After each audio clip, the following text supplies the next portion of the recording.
It's Kemray and I'm back with your Real Housewives of Atlanta review for the week, and you're watching Kemray Music TV. So if you're new here, make sure you subscribe down below to my channel, like the video, share the video, and follow me on Instagram and Twitter at Kemray Music TV. Comment down below as we move through this review. So let's go.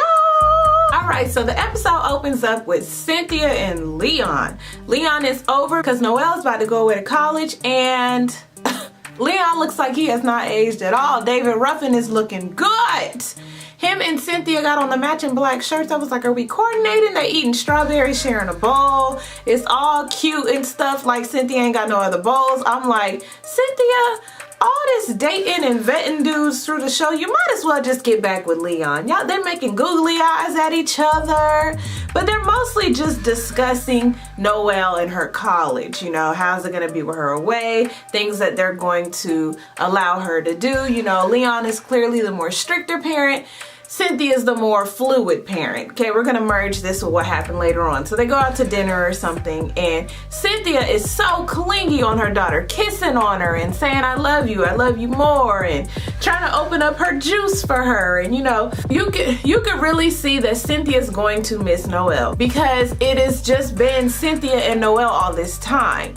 And so now it's like she's about to see her baby go off to college, and it's just gonna be her and all those critters out there in the lake with her, okay, at the Bailey Lake house, right? But they are discussing everything, and in the midst of this, Noel says that Howard costs $5,000 a semester for dorms. And I was like, oh no.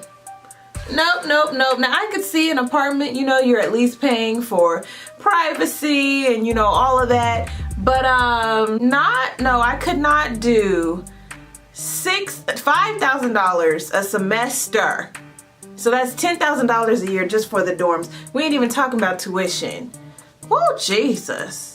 Leon, them royalties must be coming in from the 5 Heartbeats and the Temptations, huh? So Shamari and Ronnie and Candy and Todd are out to eat at some Mexican restaurant, and they are discussing, you know, the ladies' night and how Shamari brought up the whole open relationship thing. Shamari asks how Candy felt about her bringing that up, and Candy has some shade in the confessional. She's like, you know, that whole time I thought that Shamari was cheating. I didn't know that it was a whole open relationship. So Todd's asking, you know, the basis of everything. Ronnie, did you develop feelings? Were you caught up like Shamari was caught up? Did y'all ever consider threesomes? They talk about the threesome thing that Candy and Todd had. You know, y'all remember that. So they just get to talking about all of it, and it was just still weird. Still very weird conversation for me. So then Candy gets on to the Dennis and Portia tease. I'm just like, why are you still talking about this? She's basically getting Shamari up to speed, how she told the girls about it, didn't know how to tell Portia about it, told the girls not to say anything. Nene went and told her something, so now she's gonna meet up with Portia. But still doesn't feel like she was wrong for bringing it up to the other ladies. And you know, I don't really know. Also, side note, Shamari's skin, I was like, is she bleaching? Because she is very fair-skinned, one, but it's not like, I don't know, I just had some concerns. Maybe it was just the lighting, I don't know. So Nene and Tanya, Nene goes over to Tanya's and she's giving her a tour. Y'all know that I think that they're vetting her to see if she's gonna be a good fit for the Housewives show. She has some technological background, so that's probably her occupation. Her and her husband have businesses. I'm sorry, not husband. Fiance have businesses apparently in Silicon Valley, or Silicon, the way she said it. Silicon Valley, and you know, they're huge IT buffs. But anyway, she's giving her a tour and her house is beautiful. She had this one like secret closet behind a mirror. I thought that was the coolest little thing, like a little trap door, escape door. It just reminded you of your childhood when you find the little secret doors and the all of that, right? So it was real nice. You know, of course, Nene with the shade, you know, I've never seen a room like this, but it was still small. Okay, so we get on to these ladies sitting on the couch and they start to discuss Tanya's relationship. So basically, she's been with her fiance for 7 years. They've been engaged for 3 years, and everyone's asking, what's the holdup? And I'm asking the same thing. Usually people say, you know, we're not married yet because of funds. We're trying to save up for a wedding. And that's not the case here. So I'm just a little confused. You know, different strokes for different folks, like I always say. You know, that's their relationship. I've learned a long time ago, stay out of people's stuff. People do what they do, and it's not up to you. All right, but at the same time, what's really hood? This is where Nene introduces her boobs and bourbon night, and she's saying that she's gonna have it for all the girls as a couples night. So come on out, bring your boobs, and I'll bring the bourbon. So it's the huge meetup, the meetup we've all been waiting for. Candy, Portia, and her purple hair. So Portia shows up, she's driving, she's talking to Lauren on the phone before she gets there. She says, guess where I'm going? I'm going to meet up with Candy, but first I gotta shade Candy the same way she been shading me. Of course Candy is concerned about somebody buying me stuff because she's only used to buying stuff for other people. I said, oh no, Portia, don't shade back. You're supposed to rise above it. Like the Jamaican bobsled tee. Rise above it, child. But anyway, she shades Candy. She walks in the restaurant. They're giving the compliments. And what I always say, the pleasantries are out the way. Let's get down to it. Candy saying that she wanted to sit down and talk to Portia, you know, and let her know about the stuff that she was hearing before it got out there. That would have been all fine and dandy, but even Portia calls her out. You know, it would have been cool if you would have heard what you heard, zipped the lip, and then came to me and told me. But you were telling all the other girls. So that's all your validity, all of the true sincerity and no ill intentions of what you were doing, they're gone. I believe that her first priority was to be shady, be messy. The second priority was to be concerned about Portia and her well-being.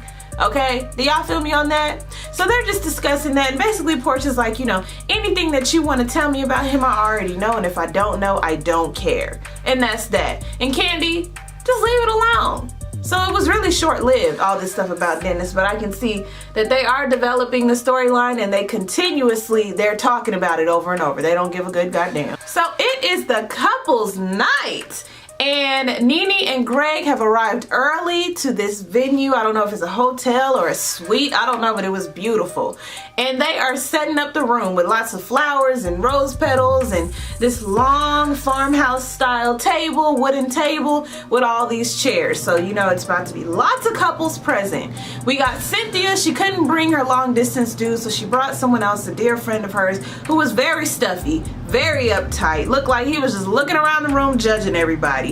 Marlo brings her new boyfriend, or somebody she messing with, child. I said, who is this? Another one of her sponsors? I'm not sure. You know, we love to shade Marlo, but that's a bad mama jamma, okay? So, who else? Candy and Todd, Dennis and Portia, Tanya and her fiance, Eva and Michael, Shamari and Ronnie, and this new couple, Ivana, and I don't even remember the dude's name. Okay, so we got a packed house, full house of all these personalities and lots of liquor. Cynthia walks in looking good, honey, in her red. I don't really care too much for this messy wig and this high blonde or almond color. I don't really care for the wig. I think it's the pattern of the hair. I don't like it. You know, maybe if it was the side part it would look better, but I'm not really feeling it. But anyway, she walks good, looking good in the red. You know, everybody's slowly starting to arrive. This new girl, Ivana, she is some frequent customer of Nene's at Swagalicious, and they're trying wine at the bar. This woman kills her sip, okay? She ain't just sipping, you know, smell the aroma. She knocked it back and she asked for more. And you know, the editing team was not on her side tonight. They was catching her in her drunken stoop, okay? And I was just like, damn, why y'all doing her like that? But anyway, this led for a long night of shadiness and lots of fun. All right, so we gonna move on. So they move on to the table. Marlo walks in with her dominatrix look, and Ronnie and Todd are giving the shade of, you know, just laughing at her because of who she walked in with. Obviously, they're feeling like, yeah, who is this? We know that you ain't attracted to this man, so it must be the Ducats, right? Portia walks in and Shamari's with the Grinch and the elf shade. I said, girl, you got a whole lot to be concerned about. You might want to keep it down there, boo. you might want to keep it down there. Nene calls the room to order. She's thanking everyone for coming, looking at all the couples. You know, Greg thanks everyone for coming, and so they decide, you know, like couples nights go, they decide to discuss how everyone met. So they move on down the table. Nene gets into this long drawn out story. I don't know if it was really long, but the editing made it look like she was just rambling on and on and on and talking around the fact that she was a stripper. He was basically almost like a pimp, and they got together, and that's that. The rest is history. They've evolved and no longer like that anymore. But she basically, you know, kind of skipped through all that. Candy just shading her the whole time. Just get to it, okay? And I was just like, Candy. And so we get down to Marlo. Marlo was like, I'll pass, thank you. It reminded me of Why Did I Get Married? When Trina, you know, the girl that cheated with Jill Scott's husband. And on the play, you know, Demetria McKinney, she was with him now, and she was like, I'll pass, thank you. You know, because we all know how y'all met, okay? But anyway, Marlo passes, and you know, they go on to Michael and Eva. Michael says that Eva was real aggressive, you know, she was like, you know, I'll cook for you. And then we get on to Todd and Candy. You know, we know how they met. They do the little flashback to the African spiritual person that told her she would meet someone, or that he was around the vicinity or whatever. And then we get on to Portia and Dennis. And Candy is shading the whole time yet again. And for what? Okay? She had a whole lot to say earlier that day, so I'm just like, what is, like, just leave her alone. Dang. So after that, you know, Nene's being a good host. She's like, we got a lot of our AUC here, and I can't remember what it stands for. AU Center. I can't remember what it stands for though, but I know that it's considered that Clark Atlanta, Morris Brown, Spelman, Morehouse, you know, just everybody together within Atlanta, all those HBCUs, right? And so she's saying, you know, we got a lot of alumni here. You know, Eva went to Clark Atlanta, this person went to Clark Atlanta, this one went to Morris Brown College. So they're just going down the line. So this girl Ivana, or Yvonne, Yolanda, whoever she is down at the other end of the table, she got a bone to pick, and she want her 2 minutes of fame, basically. Y'all, did y'all see her husband or her man's face? I was like, ooh, girl, she must have had one too many drinks and felt really amped up, because she uses this moment to call out Eva, like, so basically we got a problem. Eva was like, oh, we got a problem. Basically saying that, you know, you act like you don't know me, but I'm really cool with one of your really cool friends, Tiffany. And Eva's like, oh yeah, she's in my wedding. Like, we're real cool, like back from freshman dorms cool. And the girl is like, yeah, like, I know you, and you're acting like you don't know me. And it just it reminded me of that Phaedra Nene thing, when, you know, Phaedra was like, yeah, me and Nene know each other. And Nene was like, I don't really know you. Or was it the other way around? I don't remember. But anyway, I was like, girl, she was getting all loud at the table, and she was like, I'm Ivana, I'm that bitch. And I was like, girl, obviously not. Everybody looking like, obviously not, girl, because no one remembers you. And so I was just like, girl, take it down a notch. Ooh-wee. I said, whatever hopes you had of being on this show, go. I'm just confused about this Ivana girl. You know, I don't know what was going on with her. You know, Eva checked her real good, talking about this flammable yellow banana condom look, and I was just like, oh no, oh no, oh no. But you know, it was just a lot going on. It was a lot going on. Let's move on. So it's Dennis's birthday, and Portia has surprised him with a breakfast with his own chef, y'all. And so she is in her robe, cute little bra set going on, and cute little glasses on, and they are about to have breakfast. And so they're recapping on her conversation with Candy. You know, he notices that she's drinking something different than him, but it's still a bubbly substance. We later find out that she's drinking apple cider while he's drinking champagne. So why does he get her a gift on his birthday? I said, Dennis, why? So he gets her a gift, you know, she's laughing, she's talking about how she loved her man, y'all. And they're talking about the dinner, if he liked meeting everyone and what did he think. And then they get around to Candy, asks, you know, if he went over there and spoke to them. And I was thinking, like, how does she not notice if he did? But then he's like, yeah, you know, I gave her a hug because I give out hugs. And she was like, you hug Candy?